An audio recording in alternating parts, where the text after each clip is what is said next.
সম্মানিত মুসল্লিয়ানে কেরাম, সূরা আল বালাদ পবিত্র কোরআন শরীফের আম্মা পাড়ার সূরা।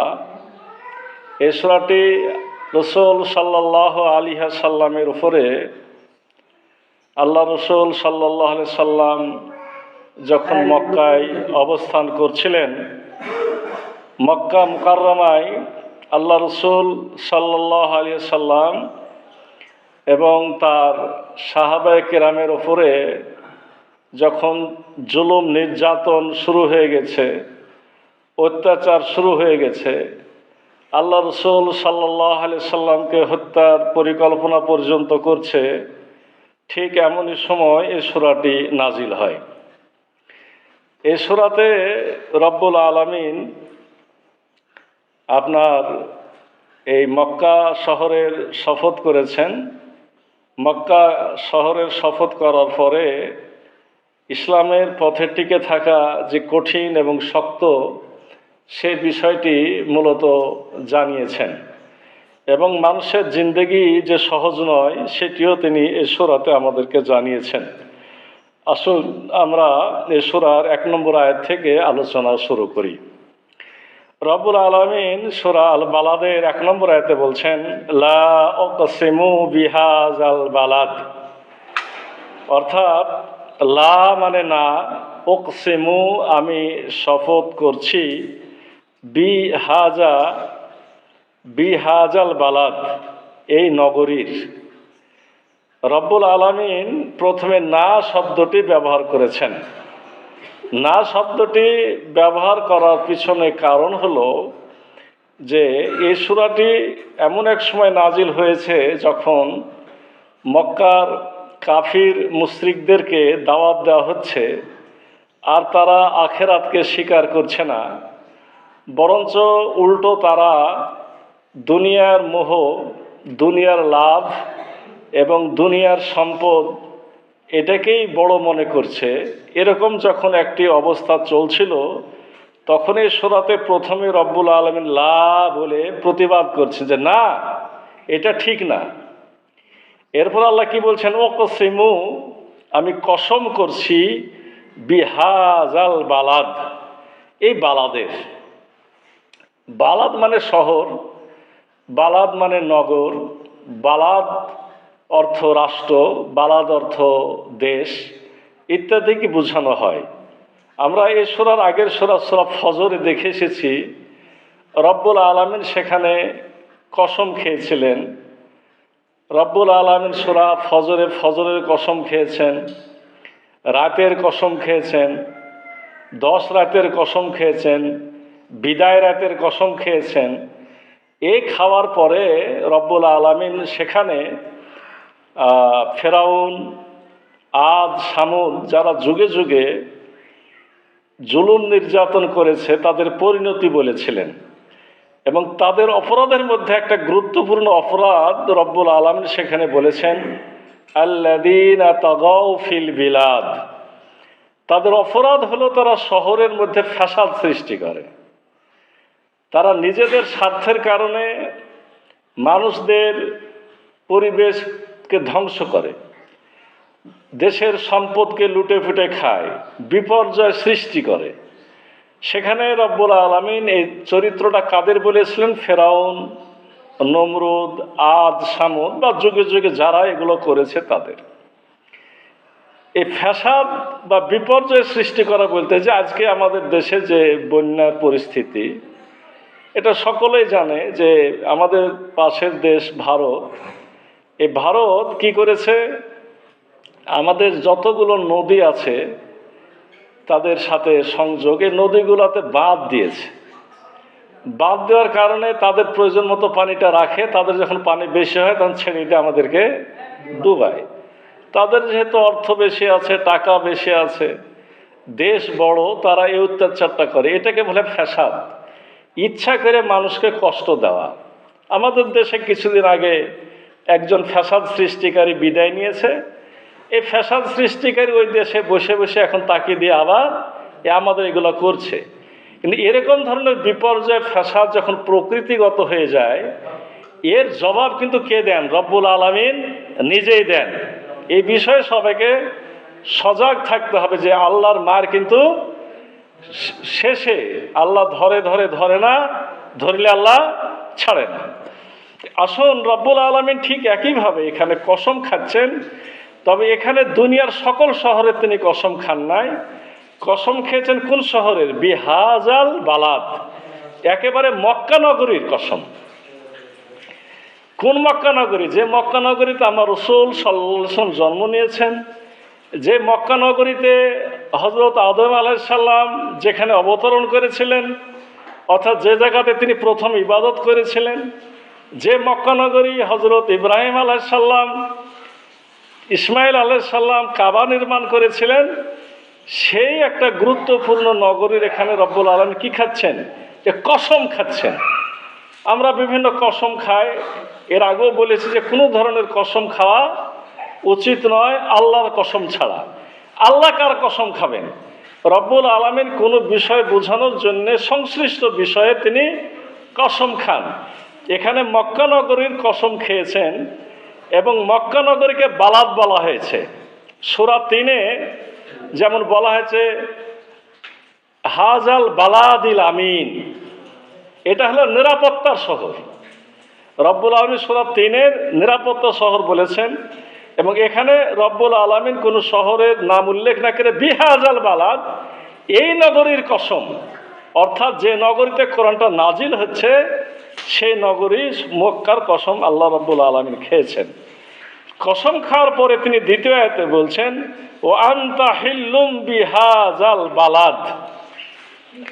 আল্লাহ রব্বুল আলামিন বলছেন আর আপনি এই নগরীতে মুক্ত, আপনি এই নগরীর অধিবাসী, আপনার জন্য এই নগরী হালাল, আপনি এই নগরীতে প্রবেশকারী। এখানে অনেকগুলো অর্থ হয় হিল্লুমের। তো একটা যদি আমরা বলি যে প্রবেশকারী, তো রব্বুল আলামিন কেন এখানে বললেন যে আপনি এই নগরীতে প্রবেশকারী? এর অর্থ হলো যে আজকে আপনার ওপরে এটা একটা ভবিষ্যৎবাণী, এভাবে চিন্তা করলে এটা একটা ভবিষ্যৎবাণী। সেটি হলো এই যে আজকে আপনার ওপর তারা অত্যাচার করছে, জুলুম করছে, আপনাকে হত্যার পরিকল্পনা করছে, আপনি একসময় এই নগর থেকে চলে যাবেন। তবে চলে যে তাদের ছাড় না, একটা সময়তে আপনি আবার কি করবেন? এই নগরীতে অবশ্যই ফেরত আসবেন।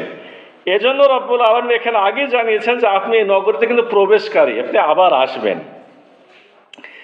দ্বিতীয় হলো এই নগরী আপনার জন্য অবস্থান স্থল, অর্থাৎ এটা আপনার থাকার জায়গা। এখানে থাকা আমি বৈধ করেছি আপনার জন্যে, কিন্তু সমস্যা হলো কাফেররা এটাকে অবৈধ মনে করছে, তারা আপনাকে বিতাড়িত করতে যাচ্ছে। যে মক্কা নগরীতে পশু পাখি মারা নিষেধ তারা জানে, সেই জায়গাতে আপনাকে তারা কি করতে যাচ্ছে? হত্যা করতে যাচ্ছে। রব্বুল আলামিন সেটা ঘোষণা দিচ্ছেন যে অথচ এটা তাদের অন্যায়, বরঞ্চ এটাই হলো আপনার প্রকৃতপক্ষে থাকার জায়গা। তৃতীয় ব্যাখ্যা হলো রব্বুল আলামিন এই হালাল দ্বারা কি বোঝাতে চেয়েছেন, সেটি হলো এই যে আপনি যখন আবার ফেরত আসবেন, আপনি পুনরায় প্রবেশ করবেন, ওই সময়টা আপনার জন্য আমি হালাল করে দেব। কেমন হালাল করে দেব? কিছু সময়ের জন্যে যারা আপনাকে জুলুম করেছে, অত্যাচার করেছে, যারা অত্যাচারীদের নেতা, তাদেরকে হত্যা করা আমি কিছু সময়ের জন্য জায়েজ করে দেব। আজকে যারা আপনাকে হত্যা করতে চায় তাদেরকে হত্যা করা আমি জায়েজ করে দেব। এটা হাদিসে স্পষ্ট আছে। এর ব্যাখ্যাটা হলে এই রাসূল সাল্লাল্লাহু আলাইহি সাল্লাম তাদের অত্যাচারে মক্কা থেকে কোথায় চলে গেলেন? মদিনা চলে গেলেন। মদিনা যাওয়ার পরে আল্লাহ রাসূলের তো ইচ্ছা ছিল বারবার মক্কাতে ফেরত আসা, তার জন্মভূমি, তিনি ফেরত আসবেন।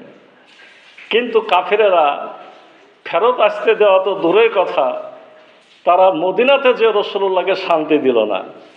তারা বদরের যুদ্ধ করলো, উহুদের যুদ্ধ করলো, খন্দকের যুদ্ধ করলো। এতগুলো যুদ্ধ হওয়ার পরে ইসলামের প্রচার প্রসার বৃদ্ধি পেতেই থাকলো। আল্লাহ রাসূল সাল্লাল্লাহু আলাইহি ওয়াসাল্লামের সঙ্গী সাথী বৃদ্ধি হতেই থাকলো। একটা পর্যায়ে আল্লাহ রসুল স্বপ্নে দেখলেন যে তিনি মক্কাতে যাচ্ছেন, তিনি মক্কা রওনা হয়ে গেলেন। কিন্তু কাফেররা সেখানে কি করলো? বাধা দিল। বাধা যখন দিল তখন তাদের সাথে আলাপ আলোচনা করে একটা সন্ধি হলো, এটাকে বলা হয় হুদাইবিয়ার সন্ধি। এই সন্ধির নিয়ম অনুযায়ী অনেকগুলা সন্ধির শর্ত ছিল। তার মধ্যে একটা শর্ত হলো যে মদিনার সাথে অর্থাৎ রাসূলুল্লাহ সাল্লাল্লাহু আলাইহি সাল্লামের সাথে যারা চুক্তিবদ্ধ হবে তাদেরকে মক্কার লোকেরা হত্যা করবে না, আর মক্কার লোকদের সাথে যারা চুক্তিবদ্ধ হবে আল্লাহ রসুল তাদেরকে হত্যা করবেন না, কিছুদিনের জন্য এটা বন্ধ থাকবে। কিন্তু এই সন্ধি কে ভঙ্গ করেছে? এই সন্ধি আপনার মক্কার কাফেররা আগে ভঙ্গ করলো। সেটা হলো এই যে মক্কাতে অবস্থান করতে একটা বনু খোজা একটা গোত্র, এই বনু খোজা গোত্রটা ছিল রাসূলুল্লাহ সাল্লাল্লাহু আলাইহি ওয়াসাল্লামের সাথে চুক্তিবদ্ধ, আর বনু বকর ছিল মক্কার কুরাইশদের সাথে চুক্তিবদ্ধ। মক্কার একটু খেয়াল করি, মক্কাতে তাহলে কি হলো যে রাসূলুল্লাহ সাল্লাল্লাহু আলাইহি ওয়াসাল্লামের সাথে চুক্তিবদ্ধ একটা বংশ ছিল, সেটা হলো বনু খুজা। আর মুশরিকদের সাথে চুক্তিবদ্ধ একটা গোত্র ছিল বনু বকর। এই বনু বকরের পক্ষ নিয়ে মক্কার কুরাইশরা বনু খুজা গোত্রের উপর আক্রমণ করলো। আক্রমণ শুধু করে নাই, তাদেরকে মক্কা শহরের মধ্যে যে জায়গাতে নিষেধ সে জায়গাতে হত্যা করলো। আল্লাহ রসুল সাল্লাল্লাহু আলাইহি সাল্লাম যখন এটা শুনলেন তখন তো তিনি বুঝলেন যে সন্ধি আর নাই। সন্ধি যখন নাই তখন কি দায়িত্ব? আল্লাহ রসুলের তাদের উপর আক্রমণ করতে হবে। আল্লাহ রসুল প্রস্তুতি নেওয়া শুরু করলেন। আল্লাহ রসুল যখন প্রস্তুতি নেওয়া শুরু করলেন, এই খবর মক্কার তখনকার নেতা আবু সুফিয়ান জেনে ফেলল। আবু সুফিয়ান যখন জানলো তখন এমন একটা অবস্থা যে এখন যদি মদিনার লোকের আক্রমণ করে আমাদের যুদ্ধ করা কষ্ট, কারণ মুহাম্মদের এখন সাথী অনেক বৃদ্ধি পেয়েছে। তিনি সন্ধি পুনর্বহাল করার জন্য তিনি মদিনা রওনা হলেন। মদিনাতে যে কোথায় উঠলেন বলেন? সুফিয়ানের নিজের বোন, সুফিয়ানের বোন না মেয়ে, উম্মে হাবিবা, ওনার মেয়ে। আবু সুফিয়ানের নিজের মেয়েকে কে বিয়ে করেছেন? আমার রাসূল হযরত মুহাম্মদ সাল্লাল্লাহু আলাইহি ওয়াসাল্লাম বিয়ে করেছেন, উম্মাহাতুল মুমিনিন।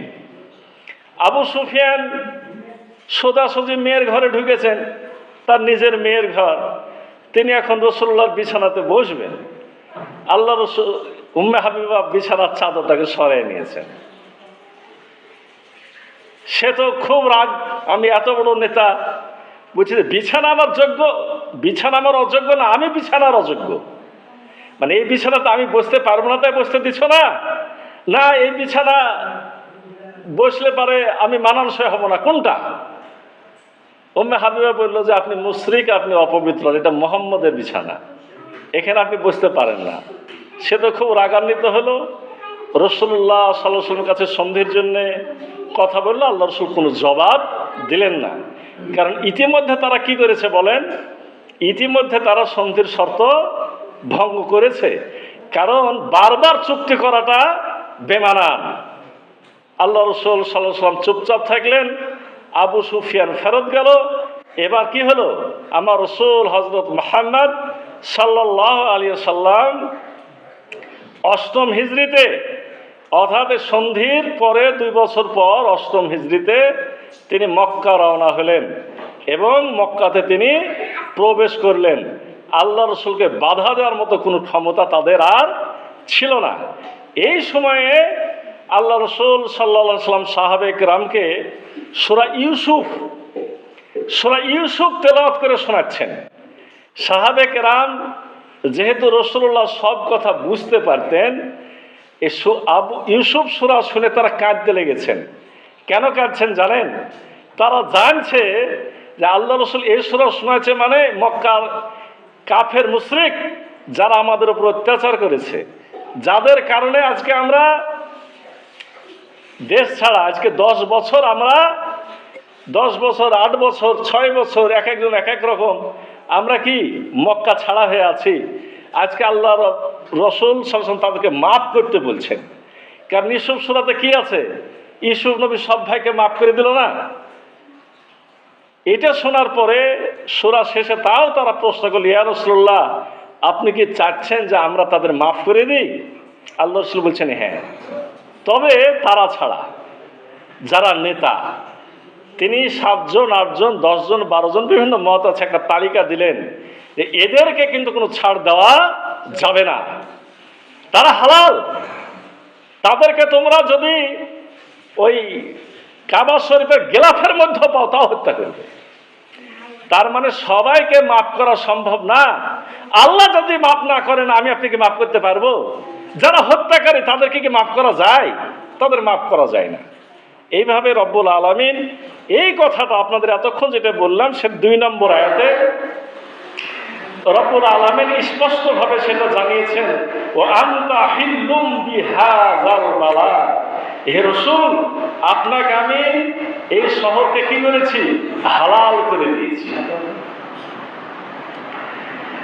ওয়ালিদিন ওয়া মা ওয়ালাদ, রব্বুল আলামিন এরপরে বলছেন 3 নম্বর আয়াতে, এবং শপথ জনকে এবং সে যা জন্ম দেয়। এই শহর শুরু হয়েছে কাকে দিয়ে বলেন? আদম আলাইহিস সালামকে দিয়ে। তার মানে এখানে রব্বুল আলামিন আদম আলাইহিস সালামের কসম খাচ্ছেন এবং আদম আলাইহিস সালামের সাথে আদম আলাইহিস সালামের যত সন্তান, আদম আলাইহিস সালামের সন্তান আমরা সবাই, আমাদের তিনি রব্বুল আলামিন সকলের কসম খাচ্ছেন।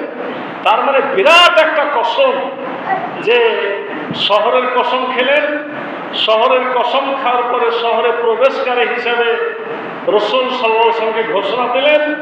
এরপরে তিনি কসম খাচ্ছেন জনক, এবং এই জনক যা জন্ম দেয়, মানে আদম আলাইহিস সালাম থেকে আমাদের যত সন্তান হয়েছে আমরা হয়েছি সকলে রব্বুল আলামিন কসম খেলেন। কসম খাবার পরে তিনি যেটা জবাব দিলেন সেটা কি?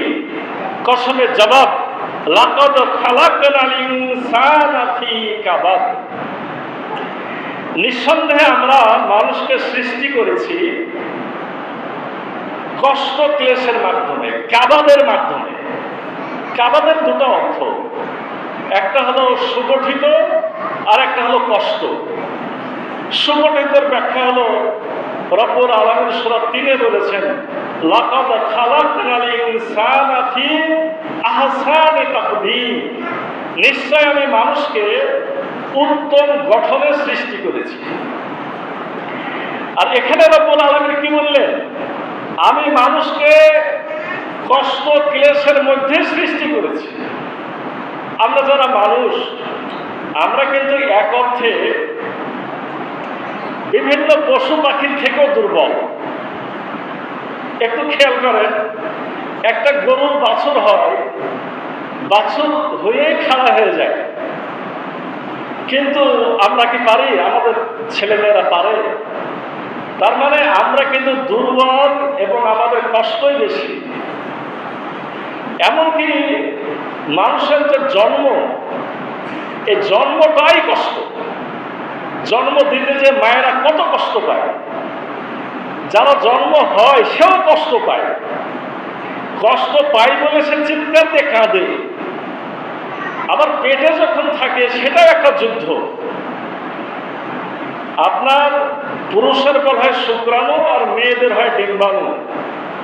এই একটা ডিম্বাণু আর একটা শুক্রাণু একসাথে হতে হবে, অথচ কোটি কোটি শুক্রাণু ডিম্বাণুর দিকে দৌড়ায়। এই দৌড়াতে যে রাস্তার মধ্যে অনেকেই মারা যায়, হাজার হাজার মারা যায়। অনেকে ডিম্বাণুর মধ্যে মাথা ঢুকিয়ে দিয়ে তারপরে মারা যায়। একটা শুক্রাণু প্রবেশ করে ডিম্বাণুর মধ্যে, ঢুকার পরে বাচ্চা সৃষ্টি হয়। কোনো কোনো সময় 2টা ঢুকলে পরে 2টা বাচ্চা তৈরি হয়ে যায়। এটা হলো গোটাটাই যুদ্ধ।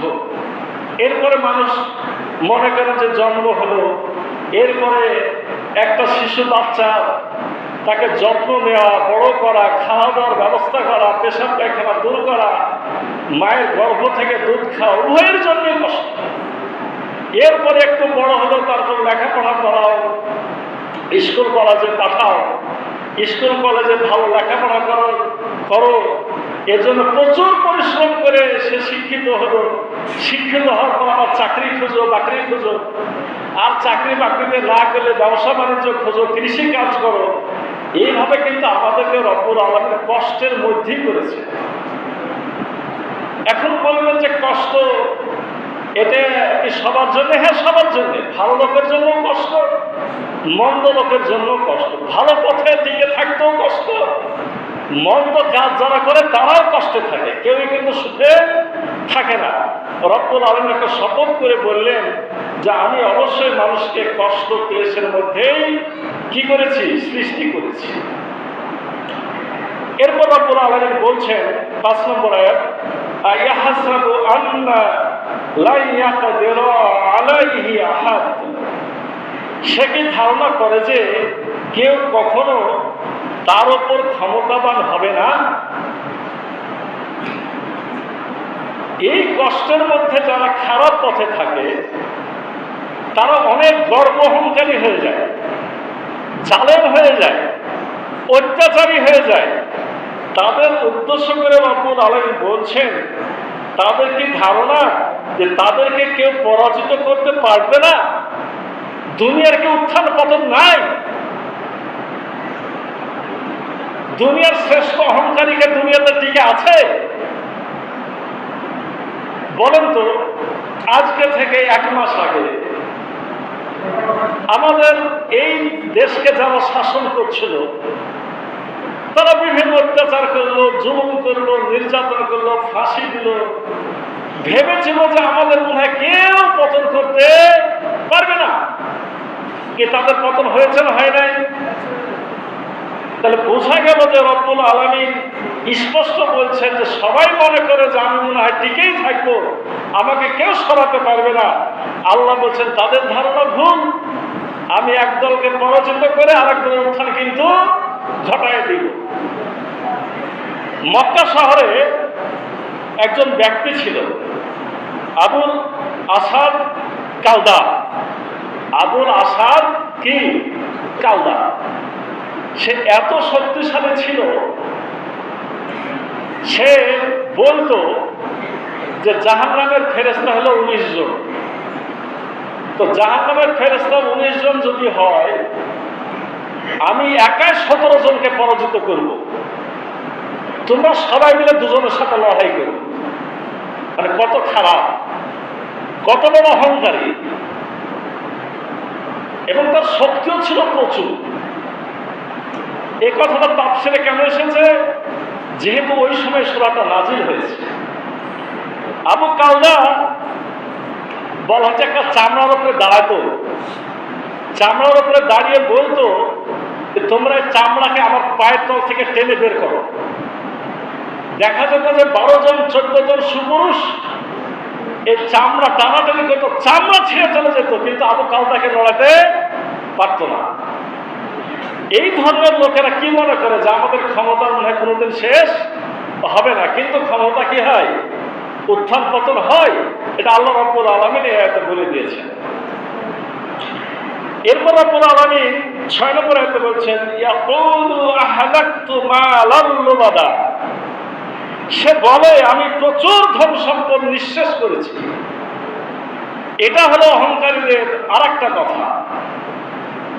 যারা সৎ পথে থাকে না, ধনী সৎ মানুষও হতে পারে, অসুবিধা নাই, কিন্তু যারা অসৎ তারা কিন্তু খারাপ কাজে পয়সা খরচ করে, প্রচুর খরচ করে, আর বলে যে আমি এত টাকা উড়াইয়ে দিয়েছি, এত টাকা উড়াইয়ে দিয়েছি। মানে হারাম পথে ইনকাম করে আর হারাম পথে উড়াইয়ে যায়।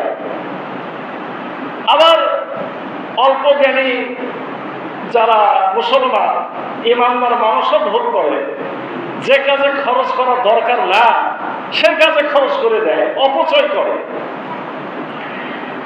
রব্বুল আলামিন বুঝাতে চাচ্ছেন যে এই কাজগুলো সবই কি অবৈধ, ঠিক নয়। রব্বুল আলামিন এই কথাটা এইভাবে বলছেন, আইহাসাবু আল্লাম ইয়ারাহু আহাদ। সে কি ধারণা করে যে কেউ তাকে দেখেনি? মানে এই যে তারা অত্যাচার করে, তারা অহংকার করে, তারা অবৈধ পথে টাকা পয়সা খরচ করে, তারা কি মনে করে যে এটি তাদের শেষ? তাদেরকে কেউ দেখছে না? কি কেউ দেখছে না? দেখছে না? আল্লাহ রাব্বুল আলামিন সবকিছু দেখছেন। সব টাকা শুনে রব্বুল আলামিন এই বিষয়ে বলছেন, আলহাকুমুত তাকাসুর, একে অন্যের চাইতে বেশি পাওয়ার আকাঙ্ক্ষা মানুষকে পাগল করে দিয়েছে। অন্যের থেকে বেশি পাওয়ার আকাঙ্ক্ষা, অনেক টাকা পয়সার আকাঙ্ক্ষা, অনেক বাড়ি ঘরের আকাঙ্ক্ষা তাদেরকে ধ্বংস করেছে, গাফেল করেছে, হালাল পথ ত্যাগ করে হারামে নিয়ে চলে গেছে। কিন্তু তারা কতক্ষণে এগুলো করবে? হাত্তা যুরতুমুল মাকাবির, যতক্ষণ না তারা কবরে পৌঁছায়। কবরে যদি চলে যায় আর কি তাদের এগুলো করার সুযোগ থাকবে? তখন সমস্ত দায় দায়িত্ব কার হাতে যাবে বলেন? তখন সমস্ত দায় দায়িত্ব রব্বুল আলামিনের কাছে। সেখান থেকে পালিয়ে যাওয়ার সুযোগ আর কারোর থাকবে না। একটি হাদিস আল্লাহ রাসূল সাল্লাল্লাহু আলাইহি ওয়াসাল্লাম বলছেন, ইবনে মাসউদ রাদিয়াল্লাহু আনহু থেকে বর্ণিত, আর ইবনে মাসউদ রাদিয়াল্লাহু আনহু আনিন নবী সাল্লাল্লাহু আলাইহি ওয়াসাল্লাম قال لا تزول قدم ابن آدم حتى يسأل عن خمس: عن أموره فيما أفناه، وعن شبابه فيما بلغه، ومن أين اكتسبه وفيما أنفقه، وما عمل فيما علم। রাসূল সাল্লাল্লাহু আলাইহি ওয়াসাল্লাম বলে, কিয়ামতের মাঠে 5টি প্রশ্নের উত্তর না দেওয়া পর্যন্ত কোন আদম সন্তান তাদের একটা কদমও নাড়াতে পারবে না, যতক্ষণ না সে কি করে? 5টা প্রশ্নের উত্তর দেয়। 1 নম্বর হলো সে তার জীবনকে কোন পথে কাটিয়েছে। 2 নম্বর হলো সে তার যৌবনকে কোন পথে কাটিয়েছে। 3 নম্বর হলো কোন পথে সে মাল সম্পদ উপার্জন করেছে। 4 নম্বর হলো কোন পথে সে খরচ করেছে। মানে আপনার উপার্জনও হালাল হতে হবে, খরচও হালাল হতে হবে। অনেক মানুষ মনে করে আমার হালাল ইনকাম যা ইচ্ছা তাই করবো, এটাও চলবে না। আবার আপনি হারাম পথে ইনকাম করে হালাল পথে খরচ করবেন, এটাও চলবে না। আপনার টাকা আছে বলেই আপনি অপচয় করবেন, এটা হবে না। আপনার ইনকামের রাস্তাটা সঠিক হতে হবে কোরআন হাদিস মোতাবেক, খরচের রাস্তাটা হতে হবে কি? কোরআন হাদিস মোতাবেক। আল্লাহ তাআলা বলছেন, তারা কি ধারণা করে যে কেউ তাদেরকে দেখছে না বা কেউ তাদেরকে দেখেনি? না, আমি তো দেখছি। এরপর রব্বুল আলামিন সূরা বালাদের 8 নম্বর আয়াতে বলছেন, আলাম নাজআল লাহু আইনাইন, আমরা কি তার জন্য 2টি চোখ বানাইনি? এটা আল্লাহর দাওয়াত। তোমরা যে একটা অহংকারী, তোমরা যে অহংকারের চোখে আত্মভোলা, টাকা পয়সার পিছনে ছুটতে ছুটতে ঈমান ইসলাম ভুলে গেলে, একটু তাকাও তো, তোমাদের দিকে 2টা চোখ দিইনি? এই চোখ দিয়ে তোমাদের ভালো কিছু দেখা উচিত ছিল। তোমরা যে এত সম্পদের বড়াই করো, একটা চোখ তোমরা বানাও তো। একটা চোখের যে পাওয়ার, যে ক্ষমতা আমি দিয়েছি, এই ক্ষমতা, এই পাওয়ার, এটা কি দুনিয়ার কোন টাকা পয়সা দিয়ে কিনা যাবে? বলা হচ্ছে যে চোখের মধ্যে যে সবসময় ভিজা থাকে না একটা পানি, এই পানিটা কিন্তু ভাই শুকায়ও না, জলীয় বাষ্প হয়ে উড়েও যায় না। বলছি এই পানিটারই দাম বিজ্ঞানীরাই বলছে যে এটাই অমূল্য রত্ন। হীরা মনে মুক্তা দিয়ে পানি কিনতে পাওয়া যাবে না। এই পানি শুকায় গেলে মানুষের চোখ অন্ধ হয়ে যায়। আমাদের সবার চোখ ভালো থাকে, কেউ কেউ দেখা যায় অন্ধ হয়েছে। কি হয়েছে? চোখের পানি শুকায় গেছে। এই চোখের যে মনি, এই চোখ দিয়ে আমরা হাজারো রকম, লক্ষ রকম জিনিস দেখতে পাই। যার চোখ নাই সে কিন্তু খুব জানে চোখের মূল্য কত বেশি। আল্লাহ স্মরণ করিয়ে দিচ্ছেন, আমি কি তাদের জন্য, তোমার জন্য বা তার জন্য যারা অহংকার করে তার জন্য দুটি চোখ বানাইনি?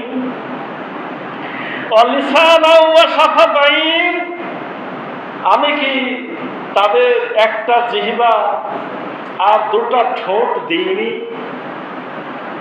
আপনি ভাববেন যে আল্লাহ জিহ্বার কথা কেন বলছেন? হ্যাঁ, এক জিহ্বার এমন শক্তি, হাজার হাজার রকমের খাবারের স্বাদ সে ভাগ করতে পারে, হাজার হাজার ভাগ এই জিভাতে কিন্তু আলাদা আলাদা ভাবে স্বাদ নিতে পারে। এই জিভা ছাড়াই ঠোঁট ছাড়া কথা বলা সম্ভব নয়। এই জিভা তার কি চোখ আছে বলেন? তার তো চোখ নাই। আপনি একটা খাদ্য দিলেন, এই জিহ্বাটা ওই খাদ্যটা সুন্দর করে বহন করে নিয়ে যে দাঁতের ফাঁকে দেয়, ও কি দেখে? না দেখে কাজগুলো করে। এগুলো হলো অমূল্য সম্পদ। রব্বুল আলামিন এগুলো স্মরণ করিয়ে দিচ্ছেন। আপনার এই যে ঠোঁটটা কত হালকা, কত পাতলা, যারা এগুলো নিয়ে চিন্তা করে তারা তাফসীর কিতাবে এভাবে লিখেছে, এই ঠোঁটের মধ্যে কোনো হুড়কা নাই, মানে ভিতর থেকে বন্ধ করার কোনো ব্যবস্থা নাই। কিন্তু যে কোনো মানুষ যদি মনে করে যে গভীর পানির মধ্যে থেকে আমি মুখে পানি ঢুকতে দিব না, এই হালকা ঠোঁট দিয়ে সম্ভব। যতই স্রোত হোক আর যতই চাপ হোক, এই ঠোঁট ভেদ করতে সে পারে না। এই চোখ দেখে, এই ঠোঁট দেখে দুনিয়াতে কত মানুষ একে অপরের চোখ দেখে, ঠোঁট দেখে পাগল হয়েছে। তার মানে বোঝা গেল চোখ, এই ঠোঁট, এই জিহ্বা, এগুলো সব অমূল্য সম্পদ। রব্বুল আলামিন এখানে চোখ, ঠোঁট আর জিহ্বার কথা বলেছেন। তার মানে আমাদেরকে চিন্তা করতে হবে, এই টাকা পয়সা, ধন সম্পদ সহ যা কিছু আছে, এগুলো সব আল্লাহর পক্ষ থেকে দেওয়া হয় নিয়ামত। এই নিয়ামতের শুকরিয়া আদায় করতে হবে।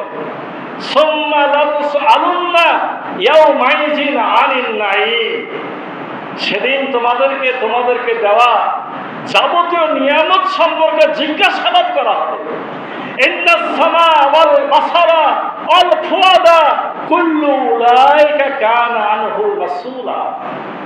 তোমার শ্রবণ শক্তি, তোমার দৃষ্টি শক্তি, তোমার চিন্তা শক্তি, কুল্লু উলাইকা কানা আনহু মাসউলা, সেদিন প্রত্যেকটা জিনিস জিজ্ঞাসিত হবে।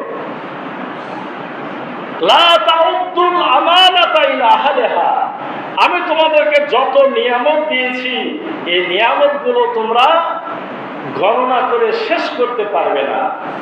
আল্লাহ বলছেন গণনা করে শেষ করতে পারবে না। আল্লাহ কিছু কিছু নিয়ামতের উল্লেখ করছেন, আবার আল্লাহ জানিয়ে দিয়েছেন জেনে রাখো তোমাদেরকে দেওয়া যাবতীয় নিয়ামতের জিজ্ঞাসা কিন্তু সেদিন করা হবে। আল্লাহর সব ঠান্ডা পানি খেয়েছেন, খেজুর খেয়েছেন, শুকনা খেজুর, পাকা খেজুর খেয়েছেন, তারপরও বলেছেন এগুলার ব্যাপারেও জিজ্ঞাসা করা হবে।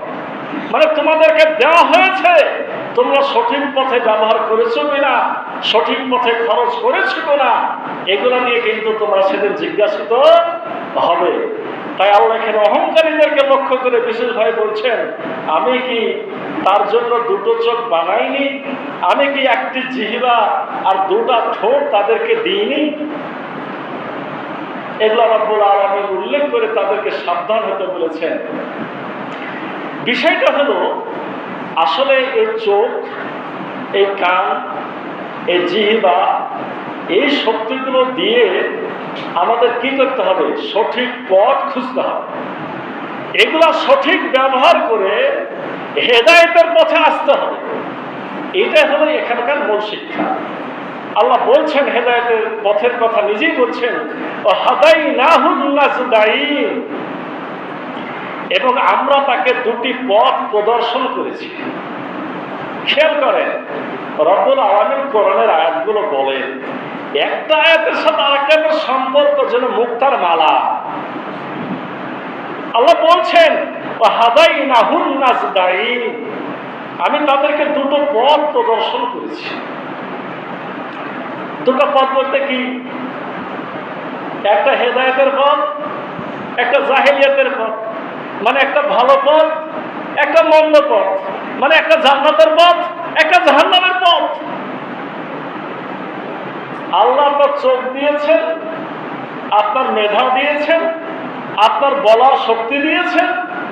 শক্তি দেওয়ার পরে বলছেন পথ কিন্তু দুটা দিয়েছি, এখন দেখে শুনে সঠিক পথে চলো। এটাই পরীক্ষা। সঠিক পথে চললে জান্নাতে যাবা, আর যদি খারাপ পথে চলো তাহলে জাহান্নামে যেতে হবে। সোজা হিসাব। রব্বুল আলামিন সূরা বাহরের মধ্যে কথাটা বলছেন, ইন্না হাদাইনাহুস সাবিলা ইম্মা শাকিরাও ওয়া ইম্মা কাফুরা।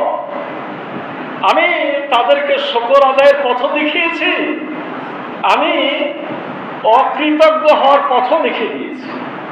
মানে আমার নিয়ামতটা শুকরিয়া আদায় করে জান্নাতে হতে পারবে, আর আমার নিয়ামত নিয়ে অন্যায় অত্যাচার জুলুম করে অহংকার করে ধ্বংস হতেও পারবে। সূরা শামস আল্লাহ বলছেন ওয়ানাফসি ওয়া মা সাওয়াহা ফাআলহামাহা ফুজুরাহা ওয়া তাকওয়াহা ক্বাদ আফলাহা মান যাক্কাহা ওয়া ক্বাদ খাবা মান দাসসাহা। আমি তাদের অন্তরটাকে মানে চিন্তা শক্তি, বুদ্ধি শক্তি সুগঠিত করেছি। ফাআলহামাহা ফুজুরাহা ওয়া তাকওয়াহা, তারপরে দুটো পথ দিয়েছি, একটা ফুজুর পাপাচারের পথ আর একটা তাকওয়ার পথ। কদ আফলাহা মান যাক্কাহা, ওই অন্তর শক্তিকে, ওই বোধ শক্তিকে, ওই আকলকে যারা পরিশুদ্ধ করলো, কদ আফলাহা তারা সফল করলো, মান যাক্কাহা যারা পরিশুদ্ধ করলো, ওয়া কদ খাবা মান দাসসাহা আর যারা সেটাকে অবদমিত করলো তারাই ধ্বংস হলো। মানে আপনার বোধ শক্তি, জ্ঞান শক্তি, কান, চোখ সব দিয়ে আমি সঠিক পথ খুঁজতে বলছি। আপনার এই বুদ্ধি বিবেককে আপনি কোরআন হাদিস দিয়ে যদি পরিশুদ্ধ করেন তাহলে আপনি সঠিক পথটা পাবেন, কল্যাণময় পথ পাবেন। আর যদি সেটাকে সঠিক ব্যবহার না করেন তাহলে আপনি ব্যর্থ হবেন, আপনি খারাপ পথে চলে আপনি জাহান্নামে যাবেন। রব্বুল আলামিনের পরে সূরা বালাদ 11 নম্বর আয়াতে বলছেন ফালাকা তাহানাল আকাবা, তবে সে বন্ধুর গিরিপথটি সে অতিক্রম করতে সচেষ্ট হয়নি। এখানে রব্বুল আলামিন একটা কথা বুঝিয়ে দিচ্ছেন যে ভালো পথে চলাটা একটু শক্ত, এটা একটা আকাবা, এটা একটা লোকে গিরিপথ। এটা সহজে কেউ এ পথে চলতে আসলে চায় না। আকাবা বলা হয় পাহাড়ের মাঝখানে যে পথ। যেহেতু সূরাটি আমরা জানি আল্লাহ রাসূলের পর মক্কা শরীফে নাজিল হয়েছে, মক্কা শরীফের চতুর্দিক পাহাড় বেষ্টিত এবং এই পাহাড়গুলিতে তখন থেকে তারা উঠত। পাহাড় আকাবা বলা হয়, এই পাহাড়ের উপরে উঠছে উঠছে উঠছে অনেক উঁচুতে, যে আবার আস্তে আস্তে নামছে, আবার উঠছে। এই উপরে উঠার যে পথ এটাকে বলা হয় কি আকাবা, গিরিপথ সহজ ভাষায়। এই উপরের দিকে উঠাটা হলো কি শক্ত। তাই রব্বুল আলামিন বলছেন তারা এই কঠিন পথে তারা চলতে চায় না। তারা কি করতে চায়? তারা চলে হলো প্রবৃত্তির পথে, মানে খাওয়া দাওয়া ফুর্তি করো, দুনিয়াটা অনেক বড়, কিন্তু মরে গেলে বুঝতে পারবে এই কথাটা তারা কি ভুলে থাকে। তো রব্বুল আলামিন বলছেন আকাবার পথ হলো একটু শক্ত পথ, বন্ধুর পথ, ইসলামের পথ, সঠিক পথ ফুল বিছানো পথ নয়, এটা কাঁটাযুক্ত পথ, কণ্টকাকীর্ণ পথ। এই পথে চললে আপনাকে সবসময় মানুষ আদর করবে, এটা যদি ভাবেন আপনি বোকার স্বর্গে বসবাস করছেন। এই পথটা বন্ধুর পথ, শক্ত পথ। আল্লাহ বলছেন যে এর জন্য অনেকে এ পথে চলতে চায় না। এরপর আল্লাহ বলছেন ওমা আদরাকা মাল আকাবা, তোমাকে কে জানাবো, না তোমাকে কে জানাবে, কিসে জানাবে এই গিরিপথটা, বন্ধুর পথটা কি?